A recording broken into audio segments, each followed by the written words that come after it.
లేవియాకాండం 23వ అధ్యాయం. లేవియాకాండం 23వ అధ్యాయం 33 నుండి 43 లేదా 44 వరకు 43 వరకు ఈ గుడారముల పండుగను గురించి చెప్పడం జరిగింది అన్న సంగతిని జ్ఞాపకం చేసుకున్నాం. పోయినసారి పరిచయ వాక్కులు ఇందులో నుండే విన్నాము. ఆ సంగతులన్నీ కూడా ఇంటి దగ్గర మీరు చదువుకోవాలి.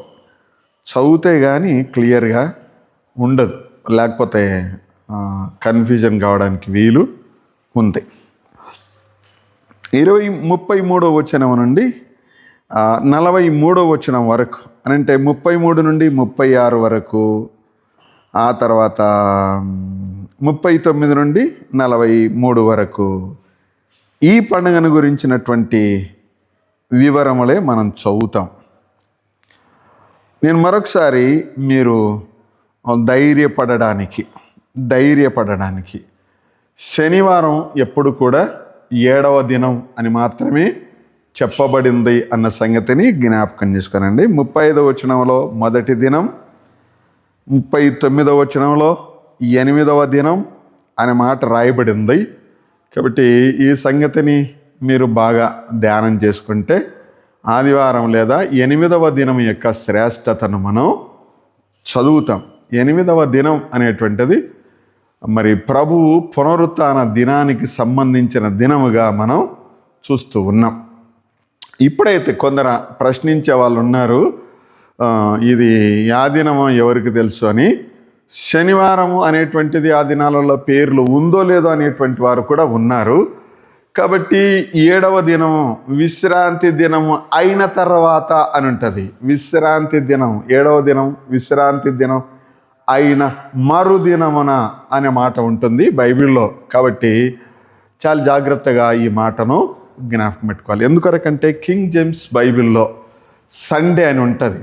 ఒరిజినల్గా ఆది భాషలలో నుండి సండే అని ఉండదు.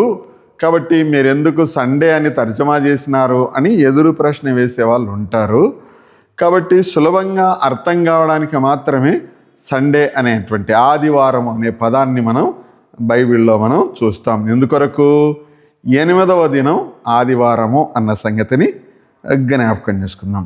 ఇప్పుడు 33 నుండి మనం 43 వచనాల వరకు చదివితే నేను కొన్ని అక్కడక్కడ పదాలు జ్ఞాపకం చేస్తాను. చూడండి. 35వ వచనం, యెహోవాకు ఏం చెప్పండి? ఒక్క నిమిషం. యెహోవాకు ఎవరికి పర్ణశాల? అది మతికి పెట్టుకోనండి. ఎవరికి పర్ణశాల? ఉన్న వచనమే చెప్పండి. దేవునికి. అంతేనా? గుడిసె ఎవరికి? దేవుని. నేను మొన్న జ్ఞాపకం చేశాను. గుడిసె ఎవరికి? నిజానికి చెప్పాల్సి వస్తే అది ఎవరికి? ఆ గుడిసె ఇశ్రాయేలు ప్రజలకు. కానీ ఇక్కడ మనం ఏమని చదువుతున్నాము? యెహోవాకు పర్ణశాలల పండగ అంటే దేవునికి గుడిసెల పండగ అని అర్థం. గుడారముల పండుగ. గుడిసెలు అని అంటే ఎందుకంటున్నానంటే నేను జ్ఞాపకం చేస్తాను త్వరలోనే. కాబట్టి ఈ పండుగను చాలా జాగ్రత్తగా మనం ధ్యానం చేయవలసింది. సింపుల్గా క్లియర్గా అర్థం కావడానికి మత్తయి సువార్త 17వ అధ్యాయానికి రండి. 17వ అధ్యాయంలో పేతురు గారు అన్నమాట. 17వ అధ్యాయం అని అంటే రూపాంతరపు కొండ అని అంటారు. 4వ వచనం రూపాంతరపు కొండ మీద ప్రభువారితో శిష్యులు అన్న మాట ఏమంటున్నారు?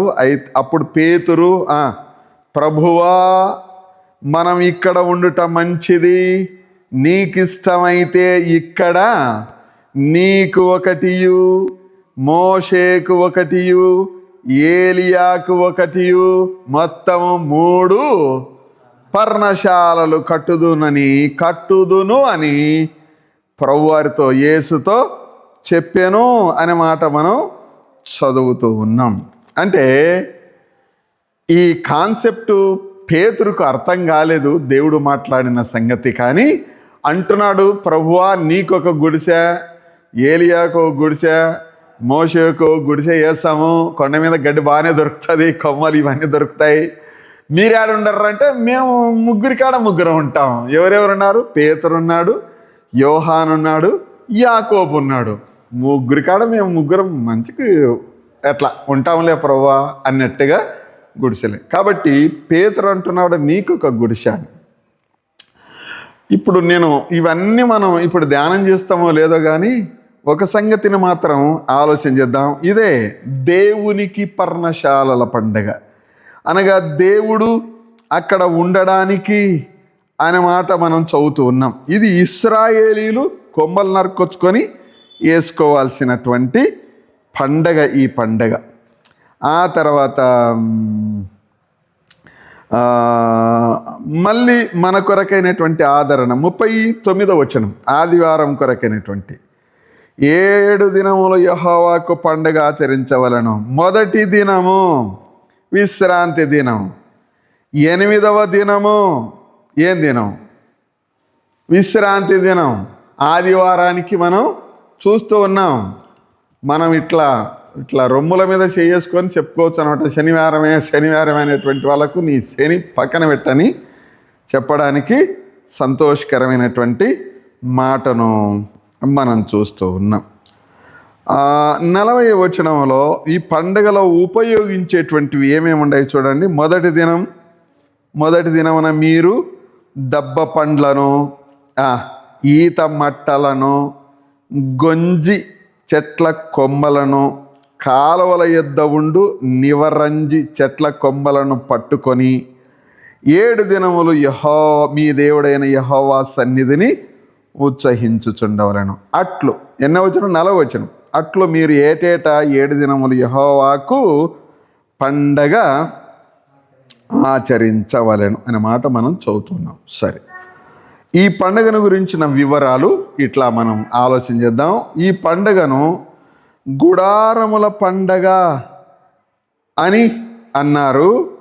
ఆ తర్వాత ఫలములు, మిగతా వచనాలు కూడా మనం చదువుతాము.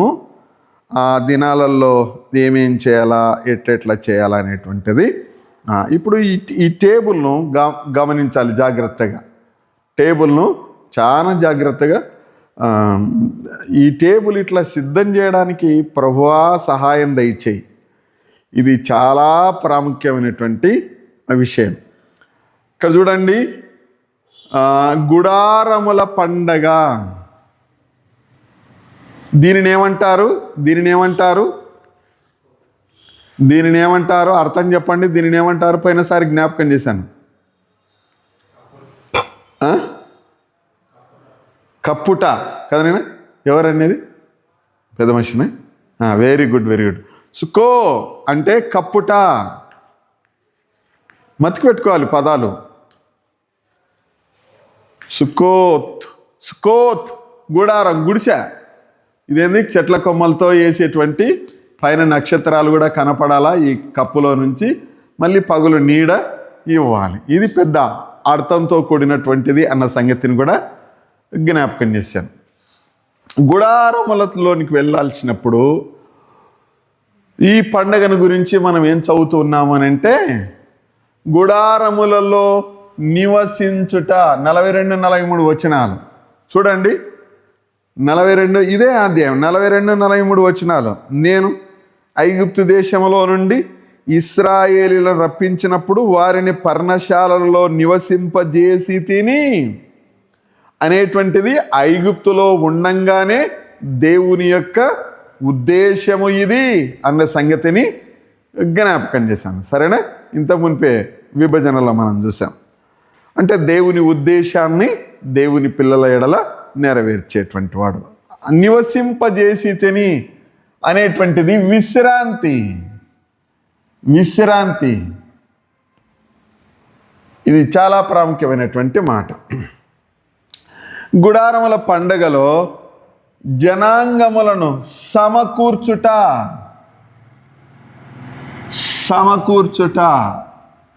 రైట్?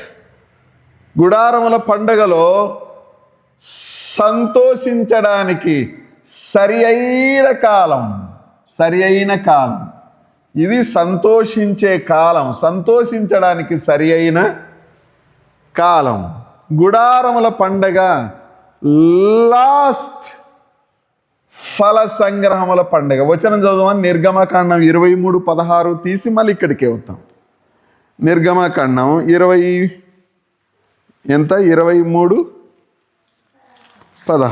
23:16 ఇక్కడ 7 దినములు చదువునైనా నీ పొలములో విత్తిన నీ వ్యవసాయముల తొలి పంట యొక్క కోత పండుగను, పొలములలో నుండి నీ వ్యవసాయ ఫలమును సమకూర్చుకొని తర్వాత సంవత్సరాంతమందు ఫల సంగ్రహ పండుగను ఆచరించవలను అనే మాట మనం చదువుతూ ఉన్నాం. అంతేనా? అంటే నీవు పొలములో విత్తిన నీ వ్యవసాయముల తొలి పంట యొక్క కోత పండుగను ఆచరించాల్సిందే. పొలములో నుండి నీ వ్యవసాయ ఫలములను నీవు సమకూర్చుకొని తర్వాత, అంటే తొలి పంట కోసినప్పుడు పండగను ఆచరించాల్సిందే. అదంతా ఇంటికొచ్చిన తర్వాత సమకూర్చాలి, పండగ జరిగించాల్సిందే. సమకూర్చుకొని తర్వాత సంవత్సరాంతమందు ఫల సంగ్రహపు పండుగను ఆచరించాల్సిందే. 3 మాటలు మనం చదువుతూ ఉన్నాం. సంవత్సరాంతమందు ఫల సంగ్రహపు పండగ, ఇది ముగింపు, సంవత్సరం యొక్క ముగింపు. ఇంకా ఈ ఫల సంగ్రహం అయిపోయిన తర్వాత ఇంకా ఫలాలు ఉండవు, పొలములో ఫలాలు ఉండవు. సరేనా? ఇప్పుడు ఈ సంగతులను మనం ధ్యానించడానికంటే ఈ సంగతులను కొంచెం చూసుకొని వెళ్దామా. గుడారములలో నివసించుట. నాకు ఇక్కడ చూడండి, దేవుడు మనుషులతో మాట్లాడినప్పుడు నేరుగా ఆదాము హవ్వలతో మాట్లాడాడు. అవునా? ఆదాము హవ్వ వాళ్ళతో మాట్లాడినాడు. ఆ తర్వాత దూత ద్వారా మాట్లాడినాడు. మోషే అబ్రహాము వాళ్ళతో దూత ద్వారా మాట్లాడినాడు. ఇక నేరుగా సీనాయి పర్వతం మీద మోషే గారితో మాట్లాడినాడు మండుచున్న పొదలో. ఆ తర్వాత దేవుడు మాట్లాడవలసి వస్తే ప్రత్యక్షపు గుడారములో. అంతేనా? ప్రత్యక్ష గుడారములో. ఆ తర్వాత దేవుడు ఎలా మాట్లాడినాడు అని అంటే ప్రవక్తల ద్వారా మాట్లాడినాడు. దేవుడు మాట్లాడలేదు, ప్రవక్తల ద్వారా మాట్లాడినాడు. చాలా జాగ్రత్తగా వినండి. ప్రవక్తల ద్వారా దేవుడు మాట్లాడినాడు. ఆ తర్వాత హెబ్రీ పత్రిక 1వ అధ్యాయము 1-3 వచనాలలో మనం ఏం చదువుతాము అని అంటే కుమారుని ద్వారా మాట్లాడాను. కుమారుని ద్వారా యుగముల అంతమందు కుమారుని ద్వారా మాట్లాడాను. దేవుడు మాట్లాడిన పరిస్థితులు జ్ఞాపకం చేస్తున్నాను. ఒకసారి ఇలా చూడండి. దేవుడు మోషే ద్వారా సీనాయి పర్వతం మీద మాట్లాడినాడు. ప్రత్యక్ష గుడారము ద్వారా దేవుడు మాట్లాడినాడు. ప్రత్యక్ష గుడారము పోయింది.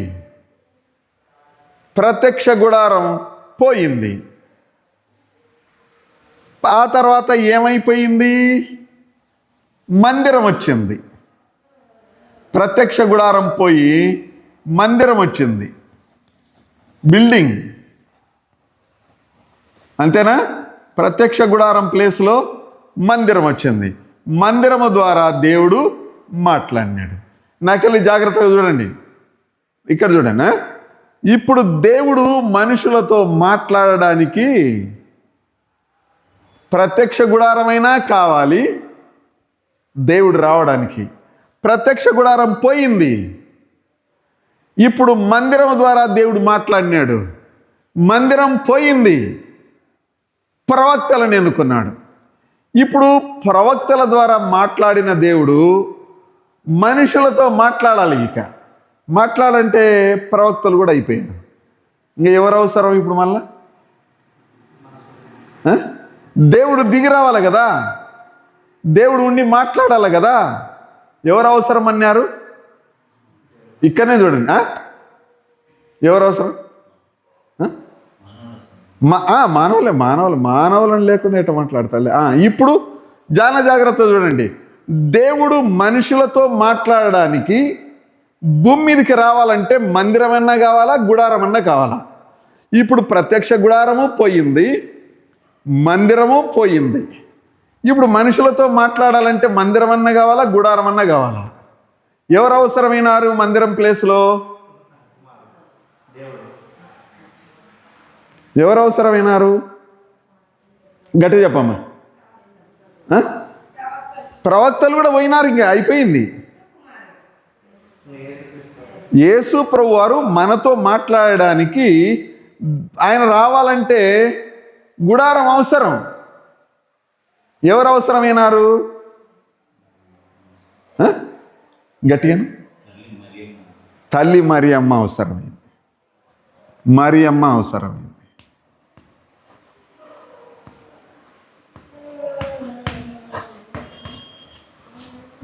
జాగ్రత్త వినండి. మరియమ్మ అవసరమైంది. ఇక మరియమ్మ ద్వారా ప్రభువారు భూమి మీదకి వచ్చాడు.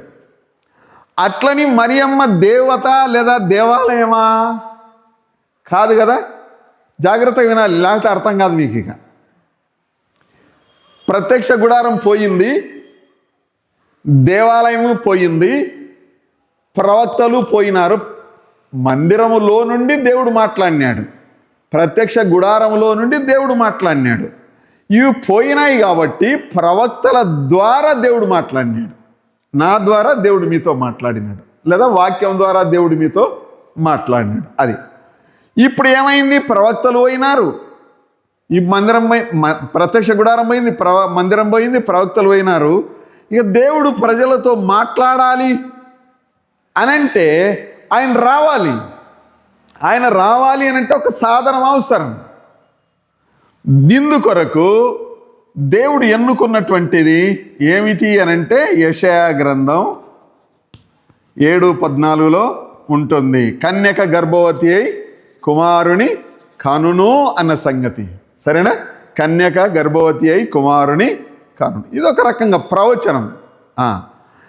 మరియమ్మ ద్వారా ప్రభువారు భూమి మీదకి వచ్చాడు. స్వయంగా ప్రభువే మాట్లాడాడు. మళ్ళా జాగ్రత్తగా వినాలిక. ఆ దినాలలో స్వయంగా ప్రభువే మాట్లాడినాడు, ప్రజలతో మాట్లాడినాడు, ప్రజలను బాగు చేసినాడు, ప్రజలతో తనుండి మాట్లాడినాడు. ఇప్పుడు మాట్లాడడానికి ప్రభువారు ప్రాణం పెట్టినాడు, తిరిగి లేచి పరలోకం వెళ్ళాడు. ప్రభువారు ఇక్కడ పరలోకంలో ఉన్నాడు. ఇప్పుడు ప్రభు మాట్లాడడానికి మళ్ళీ ఎవరు అవసరం? చెప్పండి. ఇప్పుడు ప్రభు మాట్లాడడానికి మళ్ళీ ఎవరు అవసరం? దేవుడు మనతో మాట్లాడడానికి మరియమ్మ గారిని ఎన్నుకున్నాడు. అర్థమైందా? శరీరమును ధరించినాడు. అంటే శరీరము అనేటువంటిది కూడా ఒక గుడారమే. యేసు ప్రభువారు ధరించిన శరీరము ఒక గుడారం. ఆ గుడారములో ఉండి ప్రభువారు ప్రజలతో మాట్లాడినాడు. ఇక ఆయన ఈ భూమి మీద నివసించి సమాధి చేయబడి తిరిగి లేచాడు, తండ్రి యొద్దకు వెళ్ళాడు. ఇప్పుడు మళ్ళీ దేవుడు ప్రజలతో మాట్లాడడానికి ఎవరు సాధనం?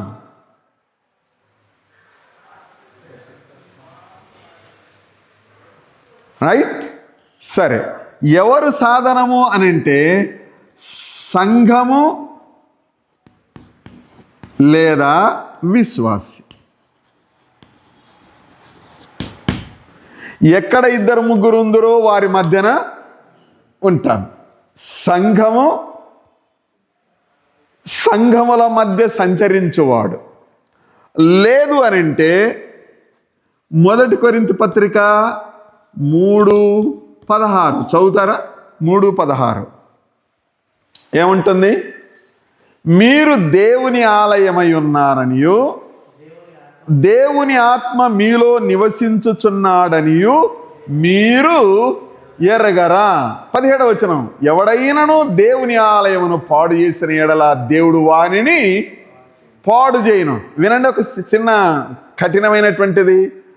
ఉదాహరణకు, ఒక విశ్వాసి ఇష్టానుసారంగా ప్రవర్తిస్తున్నాడు, దేవుని సన్నిధిలో బ్రతకకుండా దేవునికి వ్యతిరేకంగా తనను తాను పాడు చేసుకుంటున్నాడు. ఉదాహరణకు అనుకుందాం, బీడీలు తాగుతున్నాడు, మట్క దొంగతనము, రకరకాలైన తిక్క పనులన్నీ చేస్తున్నాడు. ఆరాధన ఎగరగొట్టి, సంఘం ఎగరగొట్టి, సహవాసం ఎగరగొట్టి దేవునికి వ్యతిరేకమైనటువంటి వ్యక్తిగా మారిపోయాడు. అనంటే దేవుని ఆలయమైనటువంటి ఈ శరీరాన్ని తనేం చేశాడు?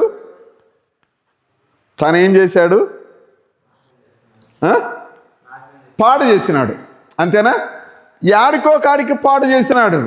ఇక 17వ వచనంలో ఏమంటున్నాడు దేవుడు? ఎవడైనా దేవుని ఆలయమును పాడు చేస్తే ఆ దేవుడు ఏం చేస్తాడంట అంటే ఇంకెంత పాడవు చూడండి వీడు. ఇక వీడు ఈ శరీరాన్ని పాడు చేసుకుంటే, అంటే దేవునికి వ్యతిరేకంగా ఈ శరీరాన్ని మనం వాడుకుంటే ఇంకా పాడు ఎందుకురా అంత మంచి విశ్వాసి ఇట్టయినాడు అనే పదం వస్తుంది ఫైనల్గా.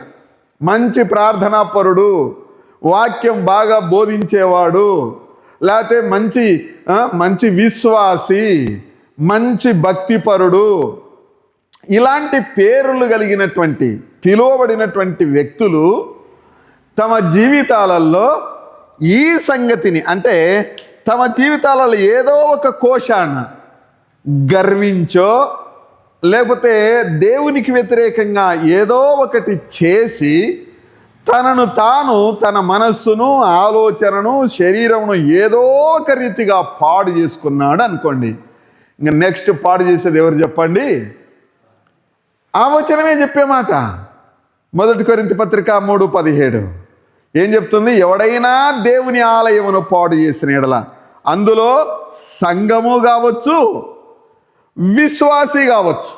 ఒకడు సంఘాన్ని పాడు చేయాలనుకుంటే గందరగోళం అయిపోతుంది సంఘం. అయితే దేవుడు సమకూర్చుకుంటాడు. వాణ్ణి పాడు చేయడం మొదలుపెట్టినాడు అనుకో, వాడిని ఎవ్వడు బాగు చేయలేడు. అర్థమవుతుందా? రెండవ సంగతి, ఒక విశ్వాసిని ఇంకొకడు ఎవడైనా పాడు చేయాలనుకున్నాడు అనుకో, విశ్వాసి స్థిరంగా నిలబడితే మంచిది. లేకపోతే భంగం అయిపోతే దేవుడు ఇంకా భంగం చేస్తాడు. విత్తనాలు సరిగా మొలకని చెట్టును, సేన్ని ఏం చేస్తారు మీరు?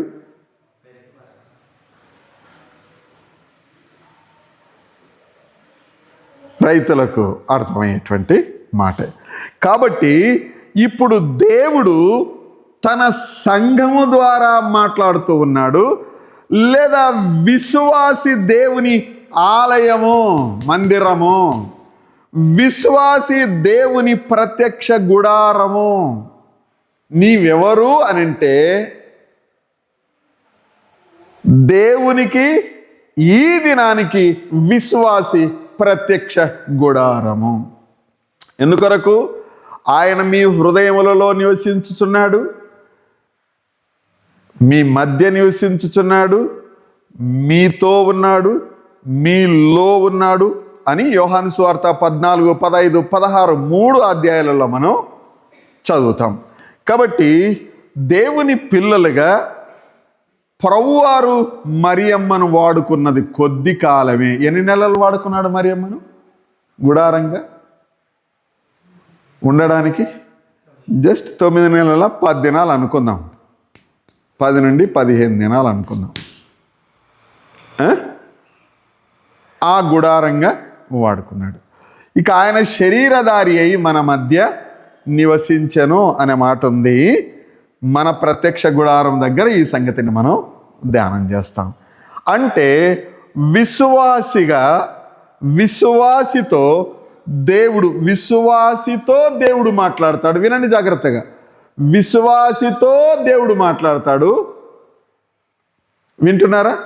విశ్వాసితో దేవుడు మాట్లాడతాడు, విశ్వాసిలో ఉండి దేవుడు మాట్లాడతాడు. 2 సంగతులు.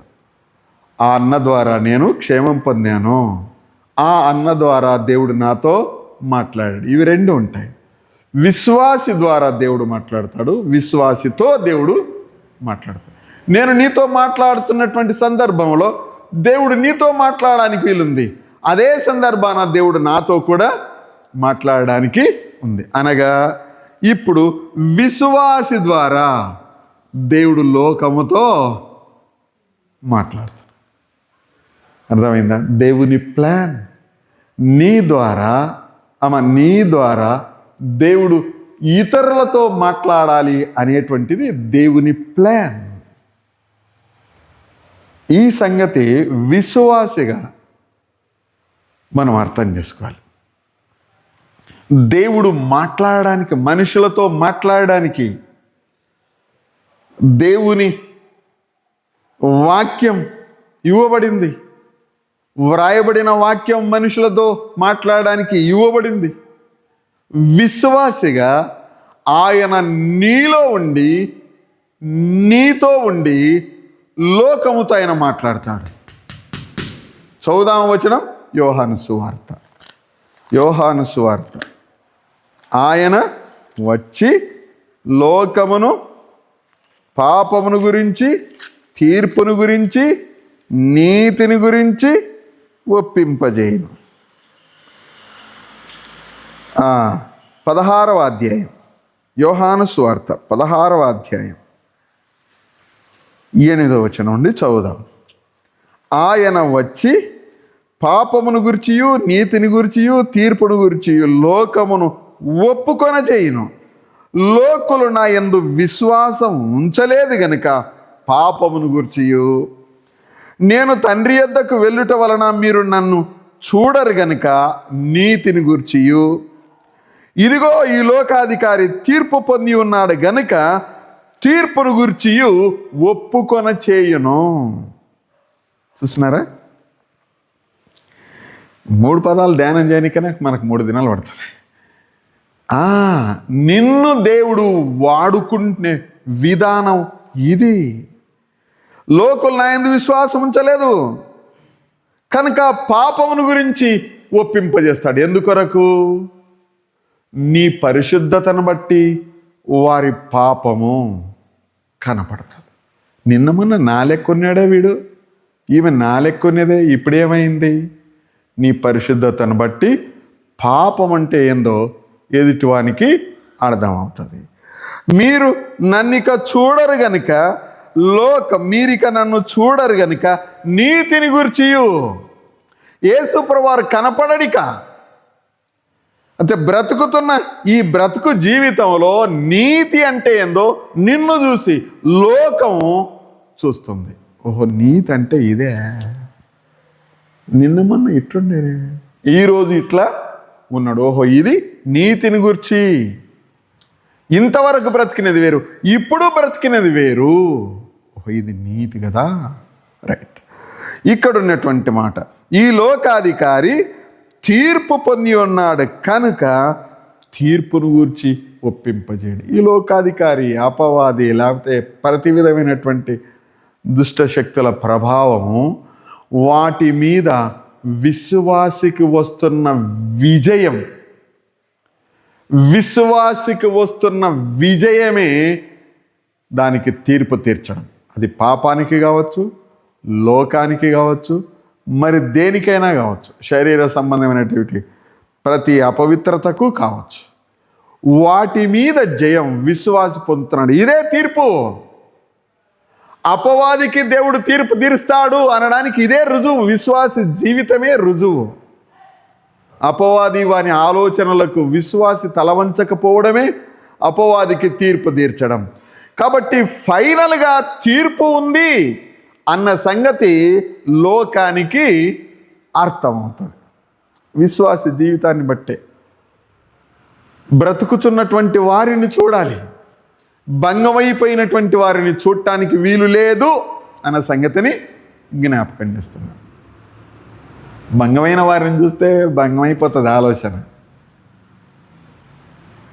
కసుగట్టేటప్పుడు మీరు బాగా దుమ్ము పీల్చుకుంటారా? ఎందుకు దుమ్ము పీల్చుకోరు? ఏమా అబ్బా మా ఇంట్లో దుమ్మే అని ఎందుకు పీల్చుకోరు? నోరు ముక్కు రెండు తెరిచి అట్ట మింగరి దుమ్మును, ఇంట్లో దుమ్ము చల్లుకోను లేకపోతే పడిన దుమ్మును ఏం చేసుకుంటాము? సాధ్యమైనంత వరకు చెప్పండి. సాధ్యమైనంత వరకు ఇల్లు కొట్టినా లేకపోతే ఇంకోటి ఏదన్నా కసు కొట్టినా సాధ్యమైనంత వరకు దుమ్ము ఉంది అని అంటే మనం ఏం చేస్తాం? ఖచ్చితంగా నా ఇంటి దుమ్మే, నా దుమ్మే, నాతో పాటుగా ఇన్నాళ్ళున్నే దుమ్మే అని అయ్యో పాపం పోతుండవు కదా, నేను దుమ్మిని ఎవడు దయదలుస్తాడు? ఎవరు దయదలుస్తారు కదా. కాబట్టి దేవుని పిల్లలుగా విశ్వాసులముగా ఈ లోక సంబంధమైనటువంటి వాటి విషయంలో ఎలాంటి దయాదాక్షిణ్యాలకు తావు లేదు అన్న సంగతిని జ్ఞాపకం చేస్తున్నాను. కాబట్టి నిన్ను బట్టి తీర్పు అంటే ఏంటిదో లోకాన్ని ప్రభువారు ఒప్పుకొన చేయును అనే మాట మనం ఒప్పుకొన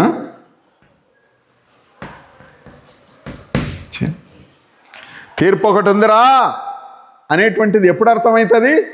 నిన్ను చూసే వాళ్ళకు అర్థమవుతుంది. ఈ సంగతిని జ్ఞాపకం పెట్టుకుంటే చాలు. గుడారము అనే సంగతిని మనం ఆలోచన చేస్తున్నాం.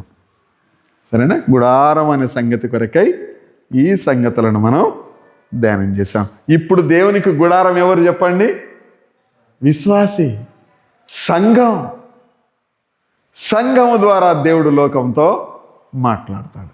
విశ్వాసి ద్వారా లోకంతో దేవుడు మాట్లాడతాడు. ఎందుకొరకు? ప్రత్యక్ష గుడారం పోయింది, మందిరం పోయింది, ప్రవక్తలు పోయినారు, ప్రవక్తల ద్వారా మాట్లాడినాడు, మందిరములో నుండి మాట్లాడినాడు, అది ప్రత్యక్ష గుడారములో నుండి మాట్లాడినాడు, మందిరములో నుండి మాట్లాడినాడు. ఆఖరిగా ఈ గుడారంగా ఈమెను ఉపయోగించుకున్నాడు. ఈ గుడారమే దేవుడని గుడిసెకు మక్కినట్టుంది ప్రస్తుత దినాలలో. మనం ఏం చేయలేం. ఆ తర్వాత శరీరమను గుడారాన్ని ఆయనే స్వయంగా గుడారం ద్వారా మాట్లాడాడు. మన పాప క్షమాపణ కొరకై ఆయన సిలువ వేయబడ్డాడు, సమాధి చేయబడ్డాడు, తిరిగి లేచాడు. ఇప్పుడు ఆయనకు గుడారం ఏందిరా అనంటే సంఘం. ఇందుట్లో అపోస్తలులు కాలం మొదలుకొని చివరిగా ఎవరైతే రక్షించబడతారో అంతవరకు కూడా దేవుని గుడారం. ఇక్కడేనండి, దీన్ని మళ్ళగట్టలే, అంతేనా? దీన్ని మళ్ళగట్టలే, కడతారేమో ఇశ్రాయేలు, అవసరం లేదు. మరియమ్మ మళ్ళా రాదు, యేసు ప్రభువారు మళ్ళా శరీరాన్ని ధరించాడు. అయితే ఒక సంగతి చెప్పనా, సంఘం అనేటువంటిది మనిషి చెడగొడితే భూమి మీద నుండి పాడైపోయేటువంటిది కాదు. సంఘం విశ్వాసి ఈ లోకాన్ని విడవచ్చు. అయితే అయిపోయింది ఆ సంగతి. ఈ ప్లేస్లోనికి ఇంకొక విశ్వాసి వస్తాడు. అర్థమైందా? ఈ విశ్వాసి ఆడుంటాడు, సంఘంలో ఉంటాడు. సంఘము అనేటువంటిది ఎప్పటికీ పాడైపోయేటువంటిది కాదు. అయితే సంఘం అనేటువంటిది దేవునితో ఉండడానికి దేవుడే తీసుకుపోయేటువంటిది. నేను ఇంతకు మునిపే చెప్పాను, సంఘం అనేటువంటిది చనిపోయిన వారు ప్లస్ బ్రతికిన వారు ఈజ్ఈక్వల్ టు సంఘము. అర్థమైందా? చనిపోయిన వారు ప్లస్ బ్రతికిన వారు ఈజ్ఈక్వల్ టు సంఘం. ఇది గుడారం. క్లుప్తంగా జ్ఞాపకం చేశాను ప్రియులారా, క్లుప్తంగా జ్ఞాపకం చేశాను. కాబట్టి దేవుని పిల్లలుగా ఈ గుడారంలో దేవుడు ఉండాలి. అందుకొరకే నేను ఫస్ట్ పదమే జ్ఞాపకం చేశాను, యెహోవాకు పర్ణశాలల పండగ. ముందు పర్ణశాల యెహోవాకు పండగ చేయాల్సినది ప్రజలు. ఆ పర్ణశాలలో ఉండి పండగ చేయడం అనేటువంటిది ఇశ్రాయేలీలు చేయాల్సిన పండగ అన్న సంగతిని జ్ఞాపకం పెట్టుకుందాం. సరేనా? ఈ సంగతిని మనసులో ఉంచుకొని ధ్యానం చేద్దాము. ఇక్కడ వరకు ఈ సంగతిని ఇలా ఉంచుదాం. నివసించుట అనే మాటను జ్ఞాపకం చేసుకుందాం. గుడారము ఆయన నివసించడానికి దేవుడు ఏర్పాటు చేసుకున్నటువంటి మార్గం. ఫైనల్గా నివసించడానికి విశ్వాసి లేదా సంఘం అన్న సంగతిని జ్ఞాపకం పెట్టుకుందాం. సరేనా?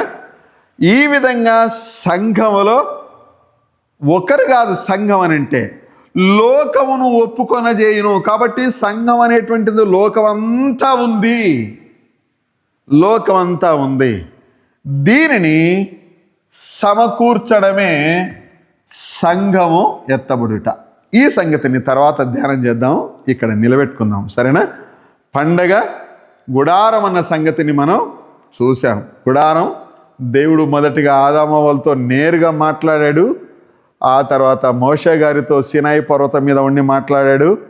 ఆ తర్వాత అబ్రహాము వాళ్ళతో దేవుడు దూత ద్వారా మాట్లాడాడు. యాకోబుతో దూత ద్వారా మాట్లాడాడు. ఇస్సాకుతో దేవుడు దూత ద్వారా మాట్లాడాడు. మోషే గారితో మండుచున్న పొదలో ఉండి మాట్లాడాడు. ప్రత్యక్ష గుడారంలో ఉండి మాట్లాడాడు. మందిరంలో ఉండి మాట్లాడాడు. ప్రవక్తల ద్వారా, అంటే ప్రవక్తలకు సందేశం ఇచ్చాడు, వాళ్ళలో ఉండి ఆ సందేశాన్ని పంపించాడు. క్రీస్తు వీళ్ళలో ఉండి మాట్లాడాడు అన్న సంగతిని జ్ఞాపకం చేసుకుందాం. వీళ్ళు పోయినారు, మందిరం పోయింది, ఎంత పోయింది. మళ్ళీ మరియమ్మను దేవుడు గుడారంగా ఎన్నుకున్నాడు. మరియమ్మ ద్వారా ఎలిజబెత్తో మాటలు మనం చదువుతాము. ఆయన్నే స్వయంగా గుడారాన్ని ధరించాడు.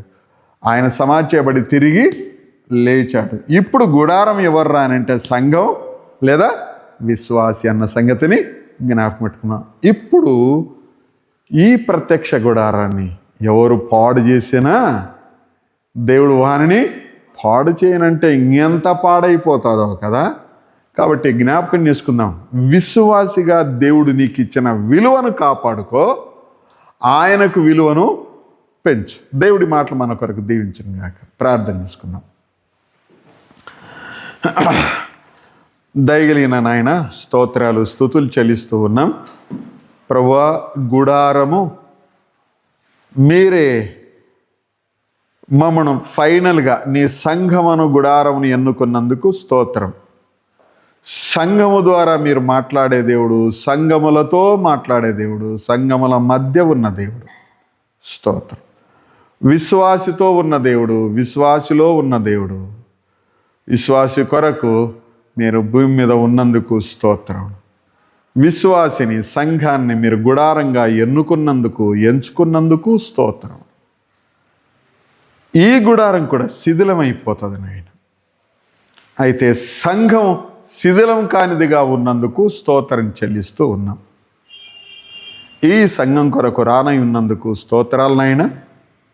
మీ నామమును బట్టి స్తుతులు చెల్లిస్తూ ఉన్నాం. ఈ మాటలు విన్న ప్రజలను దీవించండి, మహిమ పొందండి. ప్రభువా, మరి ఈ రాత్రి మంచి విశ్రాంతి దయచేయండి. మామకును మరియమ్మ గారికి మంచి ఆరోగ్యం దయచేయండి. ఉదయం లేచి స్తుతించుటకు భాగ్యం దయచేయండి. నీ సంఘముగా, విశ్వాసులముగా అటు వేరే వేరే ఊరిలోనూ ఇక్కడను చెదిరి ఉన్నాం. మీదైన కృపకు అప్పగించుకుంటుండగా దీవించండి. ఈ మందిరం పనుల కొరకై నీ బిడ్డలు సమృద్ధిగా చేతులు చాపనట్లు దయ చూపించండి. అవసరతులు అక్కర్లు ఉన్నాయనైనా స్వామి సహాయం దయచేయండి. ప్రభా, ఈ ఆన్లైన్ ద్వారా వింటున్నటువంటి వారిని, వినబోయే వారిని మీరే దీవించమని వేడుకుంటూ స్తోత్రం చెల్లిస్తూ దీవించి పంపమని క్రీస్తు ప్రభువు అను శ్రేష్టమైన నామమును బట్టి స్తుతించి వేడుకుంటున్నాము తండ్రి. ఆమెన్.